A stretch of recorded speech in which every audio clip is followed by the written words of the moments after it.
ವಿಧಾನಸಭಾ ಉಪಚುನಾವಣೆ ಗುಲ್ಬರ್ಗಾ ಕಡೂರಿನಲ್ಲಿ ಉತ್ಸಾಹದ ಮತದಾನ ವೋಟಿಂಗ್ಗೆ ಫುಲ್ ಸೆಕ್ಯೂರಿಟಿ.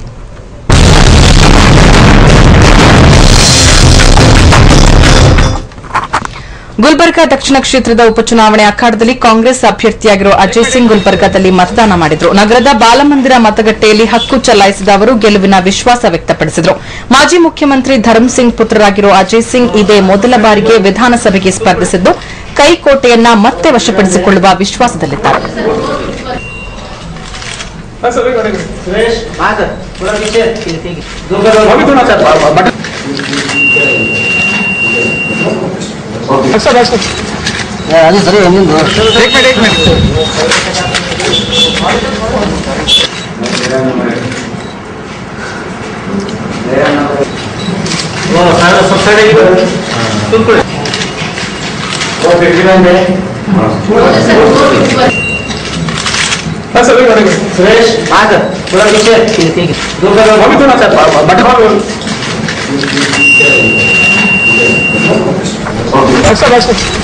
ಗುಲ್ಬರ್ಗಾ ದಕ್ಷಿಣ ಕ್ಷೇತ್ರದ ಉಪಚುನಾವಣೆ ಅಖಾಡದಲ್ಲಿ ಕಾಂಗ್ರೆಸ್ ಅಭ್ಯರ್ಥಿಯಾಗಿರುವಂತಹ ಅಜಯ್ ಸಿಂಗ್ ತಮ್ಮ ಪತ್ನಿಯೊಂದಿಗೆ ಗುಲ್ಬರ್ಗಾದಲ್ಲಿ ಮತದಾನವನ್ನ ಮಾಡಿದ್ದಾರೆ. ಹಾಗೆ ನಗರದ ಬಾಲಮಂದಿರ ಮತಗಟ್ಟೆಯಲ್ಲಿ ಈಗ ಅವರು ಹಕ್ಕನ್ನು ಚಲಾಯಿಸಿದರು. ಹಾಗೆ ಗೆಲುವಿನ ವಿಶ್ವಾಸವನ್ನ ಕೂಡ ವ್ಯಕ್ತಪಡಿಸಿದ್ದಾರೆ.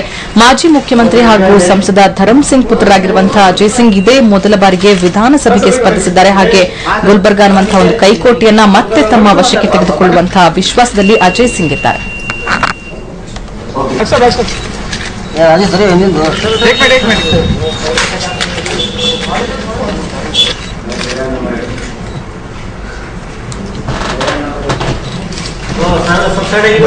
ಬನ್ನಿ ಬಗ್ಗೆ ಇನ್ನಷ್ಟು ಮಾಹಿತಿಯನ್ನು ಪಡೆಯೋಣ. ನಮ್ಮ ಪ್ರತಿನಿಧಿ ಶರಣುಗೋಗಿ ಗುಲ್ಬರ್ಗಾದ ಬಾಲಮಂದಿರ ಮತಗಟ್ಟೆಯಲ್ಲಿ ನಮ್ಮೊಂದಿಗೆ ಸಂಪರ್ಕದಲ್ಲಿದ್ದಾರೆ. ಶರಣುಗೋಗಿ, ಒಟ್ಟಾರೆ ಗುಲ್ಬರ್ಗಾದಲ್ಲಿ ಮತದಾನ ಪ್ರಕ್ರಿಯೆ ಯಾವ ರೀತಿ ಸಾಗ್ತಾ ಇದೆ? ಹಾಗೆ ಅಜಯ್ ಸಿಂಗ್ ಎಷ್ಟೊತ್ತಿಗೆ ಮತದಾನ ಮಾಡಿದ್ರು?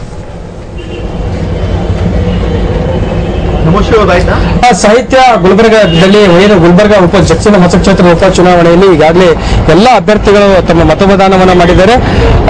ಧರ್ಮ್ ಸಿಂಗ್ ಅವರು ಸುಪುತ್ರರಾದಂತಹ ಡಾಕ್ಟರ್ ಅಜಯ್ ಸಿಂಗ್ ಅವರು ಅಂದ್ರೆ ಈ ಒಂದು ಮತಕ್ಷೇತ್ರದ ಕಾಂಗ್ರೆಸ್ ಅಭ್ಯರ್ಥಿಯಾಗಿರುವಂತಹ ಅಜಯ್ ಸಿಂಗ್ ಅವರು ಸಹ ಗುಲ್ಬರ್ಗಾ ಎನ್ವಿ ಸಂಸ್ಥೆಯ ಬಾಲಮಂದಿರದಲ್ಲಿ ದಂಪತಿ ಸಮೇತ ಆಗಿ ಒಂದು ಮತದಾನ ಮಾಡಿದ್ದಾರೆ. ಈ ಒಂದು ಚುನಾವಣೆಯಲ್ಲಿ ಅವರು ಏನು ಉದ್ದೇಶ ಇಟ್ಟುಕೊಂಡಿದ್ದಾರೆ, ಮತಯಾಚನೆ ಯಾವ ರೀತಿ ಮಾಡ್ತಾ ಇದ್ದಾರೆ, ಒಟ್ಟಾರೆಯಾಗಿ ಅವ್ರ ಜೊತೆ ನಮ್ಮ ಜೊತೆಗೆ ಇದ್ದಾರೆ, ಅವ್ರಿಗೆ ಮಾತಾಡೋಣ. ತಮಗೆ ಪ್ರಮುಖವಾಗಿ ಈ ಚುನಾವಣೆಯಲ್ಲಿ ಸ್ಪರ್ಧಿಸಲಿಕ್ಕೆ ತಾವು ಮೊದಲನೇದ ತಮ್ಮ ಅರ್ಹತೆ ಅಂದ್ರೆ ತಾವು ಧರ್ಮ್ ಸಿಂಗ್ ಅವರು ಸುಪುತ್ರ ಅನ್ನೋ ಮಾತಿದೆ. ಇದಕ್ಕೆ ತಾವೇನು ಹೇಳ್ತೀರಿ? ಏನು ತಮಗೆ ಒಂದು ಸಮಾಜ ಸೇವೆಯಲ್ಲಿ ಒಂದು ಮಾಡಿದಿರ ಸೇವೆನ ಮಾಡಿದಿರಾ ಅಂತ ಹೇಳಿ? ಅಲ್ಲ, ತಮ್ಗೆ ಗೊತ್ತಿರುವಂತೆ ನಾನು ಸುಮಾರು 11 ವರ್ಷದಿಂದ ಪಕ್ಷದಲ್ಲಿ ವಿವಿಧ ಖಾತೆಯಲ್ಲಿ ಒಬ್ಬ ಸಾಮಾನ್ಯ ಕಾರ್ಯಕರ್ತನಾಗಿ, ಕರ್ನಾಟಕ ಪ್ರದೇಶ ಕಾಂಗ್ರೆಸ್ ಸಮಿತಿಯ ಸದಸ್ಯನಾಗಿ, ಕೆಪಿಸಿಸಿ ಮೆಂಬರ್ ಆಗಿ, ಕರ್ನಾಟಕ ಪ್ರದೇಶ ಯುವ ಕಾಂಗ್ರೆಸ್ ಸಮಿತಿಯ ಪ್ರಧಾನ ಕಾರ್ಯದರ್ಶಿಯಾಗಿ ಕೆಲಸ ಮಾಡಿದ್ದೇನೆ. ಹಲವಾರು ಸಂಘಟನೆಯಲ್ಲಿ ಹೋರಾಟದಲ್ಲಿ ನಾನು ಭಾಗವಹಿಸಿದ್ದೇನೆ. ಮತ್ತೆ ಈ ಒಂದು ಚುನಾವಣೆ ನನ್ನ ಜೀವನದ ಮೊಟ್ಟ ಮೊದಲ ಚುನಾವಣೆ ಆದ್ರೂ ಕೂಡ ಪಕ್ಷಕ್ಕಾಗಿ ಹಲವಾರು ಚುನಾವಣೆ ನಾನು ಮಾಡಿದ್ದೇನೆ. ಈಗ ಇನ್ನೊಂದು ಪ್ರಮುಖವಾಗಿ ಹೇಳ್ಬೇಕಂತಂದ್ರೆ ಇಲ್ಲಿ ಪ್ರತಿಪಕ್ಷದವರು ಬಂದಾಗೆಲ್ಲ ಇಲ್ಲಿ ಗಣಿಯ ಬಗ್ಗೆ ಮಾತಾಡಿದ್ರು. ಗುಲ್ಬರ್ಗಾ ಮೂಲ ಸೌಕರ್ಯದ ಬಗ್ಗೆ ಯಾರು ಪ್ರತಿಪಕ್ಷದವರು ಮಾತಾಡಿಲ್ಲ. ಸಿದ್ದರಾಮಯ್ಯ ಆಗಿರ್ಬೋದು, ಬೇರೆ ಕಾಂಗ್ರೆಸ್ನ ಹಿರಿಯ ನಾಯಕರಾಗಿರ್ಬೋದು. ಈ ಗುಲ್ಬರ್ಗಾ ನಗರದ ಮೂಲ ಸೌಕರ್ಯದ ಬಗ್ಗೆ ಯಾಕೆ ಈ ಒಂದು ಚುನಾವಣೆಯಲ್ಲಿ ಒಂದು ಪ್ರಮುಖ ವಿಷಯ ಆಗ್ಲಿಲ್ಲ ಅಂತೀರಿ? ಅಲ್ಲ, ನಾವಂತೂ ಈ ಒಂದು ಕಳೆದ 7 ವರ್ಷದಿಂದ ಏನು 2 ಬಾರಿ ಈ ಒಂದು ಭಾಗದ ಜನರು ಬಿಜೆಪಿ ಶಾಸಕರನ್ನು ಆಯ್ಕೆ ಮಾಡಿ ಕಳಿಸಿದ್ದಾರೆ. ನಾನು ಪ್ರತಿಯೊಂದು ಕಡೆ ಹೋಗಿದ್ದೇನೆ. ಏನು ಅವಶ್ಯಕತೆ ಇದೆ ಅಂದ್ರೆ ಮೂಲಭೂತ ಸೌಕರ್ಯಗಳ ಬಗ್ಗೆ, ಮತ್ತೆ ನಮ್ಮ ಪಕ್ಷದ ಪ್ರಣಾಳಿಕೆಯಲ್ಲೂ ಕೂಡ ಹೆಚ್ಚು ರೀತಿಯಿಂದ ಗಮನ ನಾನು ಮೂಲಭೂತ ಸೌಕರ್ಯವೇ ಕೊಡ್ತೇನೆ. ಇನ್ನೊಂದೇನು ಬೇಕಂತಂದ್ರೆ ಈ ಗುಲ್ಬರ್ಗಾದಲ್ಲಿ ಏನು ಮತಯಾಚನೆ ಸಂದರ್ಭದಲ್ಲಿ ಪ್ರಮುಖ ನಾಯಕರು ಬಂದ್ರು. ಡಿ.ಕೆ. ಶಿವಕುಮಾರ್ ಅವರು, ಸಿದ್ದರಾಮಯ್ಯ ಅವರು, ಬೇರೆ ಬೇರೆ ತೇಜಸ್ವಿ ಅವರು, ಹಲವಾರು ನಾಯಕರು ಬಂದ್ರು. ಇಲ್ಲಿ ಅವ್ರು ಬಂದಂತ ಮತಯಾಚನೆ ಸಂದರ್ಭದಲ್ಲಿ ಅವ್ರ ಪ್ರಭಾವ, ಅವ್ರು ಮಾತಿರ್ಬೋದು, ಒಂದು ಚುನಾವಣೆ ಮತಯಾಚನೆ ಅವ್ರ ಪ್ರಭಾವ ಗುಲ್ಬರ್ಗಾ ಜನರ ಮೇಲೆ ಬೀರ್ಬೋದಾ ಅಂತ ಹೇಳಿ? ಎಲ್ಲ ಖಂಡಿತವಾಗಿ ಬೀಳ್ತದೆ. ಏನಕ್ಕಂದ್ರೆ ಈಗಾಗಲೇ ತಾವು ನೋಡ್ದಂಗೆ ಏನು 1 ತಿಂಗಳ ಮೊದಲು ನಾಡು ರಕ್ಷಣೆ ನಡಿಗೆ ನಡೀತು. ಅದರಲ್ಲಿ ನಾವು ವಿರೋಧ ಪಕ್ಷದ ನಾಯಕರಾಗಿರುವ ಸಿದ್ದರಾಮಯ್ಯ ಅವರು, ಡಿ.ಕೆ. ಶಿವಕುಮಾರ್, ಮೋಟಮ್ಮ ಅವರು, ಮತ್ತೆ ನಮ್ಮ ಕೆಪಿಸಿಸಿಯ ಅಧ್ಯಕ್ಷರಾಗಿರುವಂತಹ ಆರ್.ವಿ. ದೇಶಪಾಂಡೆ ಅವರು ಕೂಡ ಯಾವ ಒಂದು ರೀತಿಯಿಂದ ಜನ ಬೆಂಬಲ ಬೇರೆ ಬೇರೆ ಕಡೆಯಿಂದ ಸುಮಾರು ಲಕ್ಷಾಂತರ ಜನ ಬಂದಿದ್ರು. ಅದೇ ರೀತಿಯಿಂದ ಗುಲ್ಬರ್ಗಾದಲ್ಲೂ ಕೂಡ ಅವರು ಬಂದಾದ್ಮೇಲೆ ಹೆಚ್ಚು ರೀತಿಯಿಂದ ಅವ್ರ ಜನ ನೋಡೋದಕ್ಕೆ ಬಂದ್ರು, ಅವ್ರ ಮಾತನ್ನ ಕೇಳೋದಕ್ಕೆ ಬಂದಿದ್ರು.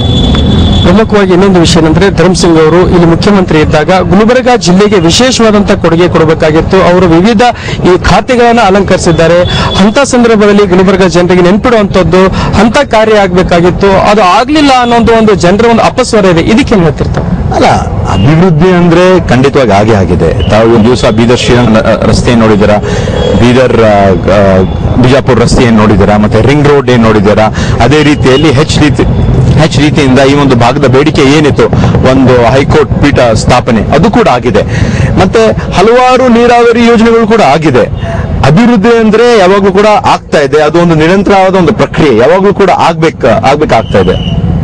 ತಾವು ಬೆಳಿಗ್ಗೆ ಎದ್ದು ದೇವರ ದರ್ಶನ ಪಡ್ಕೊಂಡ್ರಿ, ತಮ್ಮ ತಂದೆ ತಾಯಿನ ದರ್ಶನ ಪಡ್ಕೊಂಡ್ರಿ. ಈ ಸಂದರ್ಭದಲ್ಲಿ ದೇವರಿಗೆ ಏನ್ ಕೇಳ್ಕೊಂಡ್ರಿ ಅಂತೇಳಿ? ನಾನು ಈ ಒಂದು ಭಾಗದ ಗುಲ್ಬರ್ಗಾ ದಕ್ಷಿಣ ಕ್ಷೇತ್ರ ಜನರ ಒಂದು ಆಶೀರ್ವಾದ ನನ್ನ ಮೇಲೆ ನಿಲ್ಲಬೇಕು, ಅವರ ಒಂದು ಸೇವೆ ಮಾಡುವ ಒಂದು ಅವಕಾಶ ಕೊಡಬೇಕೆಂದು ನಾನು ದೇವರಲ್ಲಿ ಕೇಳ್ಕೊಂಡೆ. ಇಷ್ಟು ದಿವಸ ಮತಯಾಚನೆ ಮಾಡಿದಿರಿ, ಇವಾಗ ಮತದಾನ ನಡೀತಾ ಇದೆ. ಮತದಾರರ ಒಂದು ನಾಡಿ ಮಿಡಿತ ಏನಿದೆ ಅಂತ ನಿಮಗೆ ಗೊತ್ತಾಗ್ತಾ ಇದೆ ಈಗ? ನಾನು ಬಹಳಷ್ಟು ಪೋಲಿಂಗ್ ಬೂತ್ ಹೋಗಿದ್ದೇನೆ. ನಾವು ಡಾಕ್ಟರ್ ಶ್ರೀರಾಮ್ ಪ್ರಕಾಶ್ ಪಾಟೀಲ್ ಅವರೆಲ್ಲ ಪ್ರತಿಯೊಂದು ಕಡೆ ಹೋಗ್ತಾ ಇದ್ದೀವಿ. ಅಲ್ಲಿ ಹೋದ್ರೆ ನಮ್ಗೆ ಗೊತ್ತಾಗ್ತಾ ಇದೆ ಯಾವ ಒಂದು ರೀತಿಯಿಂದ ಜನರು ನಮಗೆ ಬೆಂಬಲವನ್ನು ತೋರಿಸ್ತಾ ಇದ್ದಾರೆ, ಮುಂದೆ ಬಂದು ನಂಗೆ ಮಾತಾಡ್ತಾ ಇದಾರಲ್ಲ, ಅದರಿಂದ ಖಂಡಿತವಾಗಿ ನಮಗೆ ಅವರು ಪ್ರೋತ್ಸಾಹವನ್ನು ನೀಡ್ತಾರೆ ಮತ್ತು ಆಶೀರ್ವಾದ ಕೂಡ ಮಾಡ್ತಾರೆ. ಹಾಗಾದ್ರೆ ಯಾರ ನಡುವೆ ಒಂದು ಸ್ಪರ್ಧೆ ಇದೆ ಅಂತ ಹೇಳಿ ಅದು ಹೇಳಕ್ಕಾಗಲ್ಲ, ಆದ್ರೆ ಕಾಂಗ್ರೆಸ್ ಪಕ್ಷ ಮೇಲ್ಗೈ ಇದೆ ಅಂತ ನಾನು ಹೇಳ್ಬೋದು ನಿಮ್ಗೆ. ಮೇಲ್ಗೈ ಅಂತ ಹೇಳಿದ್ರೆ ಎಷ್ಟು ಅಂತರಗಳಿಂದ ತಾವು ವಿಜಯ ಸಾಧಿಸಬಹುದು? ಎಷ್ಟು ಅಂತರ ಅಂತ ಹೇಳಕ್ಕಾಗಲ್ಲ, ಆದ್ರೆ ಖಂಡಿತವಾಗಿ ನಮ್ಮ ಪಕ್ಷಕ್ಕೆ ಗೆಲುವು ಹಾಗೆ ಆಗ್ತದೆ. ತಾವು ಚುನಾಯಿತರಾಗಿ ಬಂದ್ರೆ ಗುಲ್ಬರ್ಗ ನಗರದ, ವಿಶೇಷವಾಗಿ ದಕ್ಷಿಣ ಮತಕ್ಷೇತ್ರದ ಜನತೆಯ ಮತ್ತು ಅಭಿವೃದ್ಧಿಯ ಕಾರ್ಯಗಳನ್ನ ಏನ್ ಮಾಡ್ಬೇಕಂತೇಳಿ ತಾವು ಕನಸನ್ನ ಕಂಡಿದ್ದೀರಿ? ನಾನು ಮೊಟ್ಟ ಮೊದಲಾಗಿ ಹೆಚ್ಚು ರೀತಿಯಿಂದ ಮೂಲಭೂತ ಸೌಕರ್ಯಗಳಿಗೆ ನಾನು ಗಮನವನ್ನು ಕೊಡುತ್ತೇನೆ. ಯಾವೊಂದು ರೀತಿಯಿಂದ ಸಿಸಿ ರಸ್ತೆ ಕೊರತೆ ಇದೆ, ರೋಡಿನ ಕೊರತೆ ಇದೆ, ಮತ್ತೆ ನೀರಿನ ಸಮಸ್ಯೆ ಇದೆ, ವಿದ್ಯುತ್ ಸಮಸ್ಯೆ ಇದೆ. ಅದಕ್ಕಾಗಿ ಮೊಟ್ಟ ಮೊದಲಾಗಿ ಅದಕ್ಕೆ ನಾನು ಹೆಚ್ಚು ರೀತಿಯಿಂದ ಗಮನವನ್ನು ಕೊಡುತ್ತೇನೆ. ಒಟ್ಟಾರೆಯಾಗಿ ಗುಲ್ಬರ್ಗ ದಕ್ಷಿಣ ಮತಕ್ಷೇತ್ರದ ಕಾಂಗ್ರೆಸ್ ಅಭ್ಯರ್ಥಿಯಾಗಿರುವಂತಹ ಡಾಕ್ಟರ್ ಅಜಯ್ ಸಿಂಗ್ ಅವರು ಹೇಳೋ ಪ್ರಕಾರ ಅಂತಂದ್ರೆ, ಧರ್ಮ್ ಸಿಂಗ್ ಸುಪುತ್ರ ಅನ್ನೋ ಮಾತ್ರ ಅರ್ಹತೆ ಇಲ್ಲ, ನಾನು 11 ವರ್ಷಗಳಿಂದ ಪಕ್ಷದಲ್ಲಿದ್ದೇನೆ, ವಿವಿಧ ಒಂದು ಸಾಮಾಜಿಕ ಸೇವೆಗಳಲ್ಲಿ ತೊಡಗಿಸಿಕೊಂಡಿದ್ದೇನೆ, ಹೀಗಾಗಿ ಜನ ನನ್ನನ್ನು ಗುರುತಿಸಿದ್ದಾರೆ. ಅಷ್ಟೇ ಅಲ್ಲದೆ ತಮ್ಮ ತಂದೆಯವರು ಏನಿದ್ದಾಗ ಹಲವಾರು ಖಾತೆಗಳನ್ನು ಏನು ನಿಭಾಯಿಸಿದ್ರು, ಆ ಸಂದರ್ಭದಲ್ಲಿ ಬಹಳ ಮಹತ್ವವಾದಂತಹ ಒಂದು ಕಾಮಗಾರಿಗಳನ್ನ ಮಾಡಿದ್ದೀವಿ, ಅದು ಗುಲ್ಬರ್ಗ ಜನತೆಗೆ ಗೊತ್ತಿದೆ. ಗುಲ್ಬರ್ಗ ನಡೆದಿರುವಂತಹ ಈ ಒಂದು ಸ್ಪರ್ಧೆಯಲ್ಲಿ ತಾವು ಮುಂಚೂಣಿಯಲ್ಲಿ ಇದ್ದೀವಿ, ಹೀಗಾಗಿ ನಾವು ಆರಿಸಿ ಬರ್ತೀವಿ ಅನ್ನೋ ವಿಶ್ವಾಸವನ್ನ ಡಾಕ್ಟರ್ ಅಜಯ್ ಸಿಂಗ್ ಅವರು ವ್ಯಕ್ತಪಡಿಸಿದ್ದಾರೆ. Over to studio. ಧನ್ಯವಾದಗಳು ಶರಣಕೋಗಿ ತಮ್ಮೆಲ್ಲ ಮಾಹಿತಿಗೆ. ಇನ್ನು ಗುಲ್ಬರ್ಗಾದ ದಕ್ಷಿಣ ಕ್ಷೇತ್ರದ